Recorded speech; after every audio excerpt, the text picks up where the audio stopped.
o'tgan safar o'zi hamma xodimlar ogohlantiruvdi. Boshqa haydayman deb va'da berdim. Yana shug'ul qilib haydab qo'ydim boshqa. Hamma ham noto'g'ri. Qiyin chiqaman. Urgan xodimlar men bor.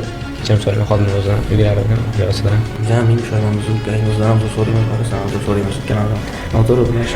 O'sha kuni endi o'g'lim o'rtoq mashinasiga ketgan. Men uni bilmaganman degan. O'g'lim xodimga juda katta zarar yetkazgan ekan. Men o'zidan, oilasidan, ota-onasidan uzr so'rayman.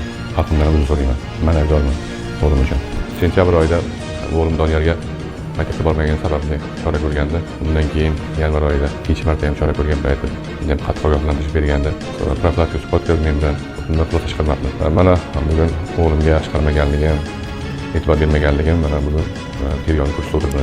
Mana loqaligim oqibatda o'g'lim qotilib qolishi mumkin edi. Barcha ota-onalarga aytaman, mana mendan xulosa qilgan bo'ladi, qonun hamma uchun muqarrar ekan. Mana men misolman. Bularning tarbiyasiga befarqlik bo'lmasligimiz kerak ekan.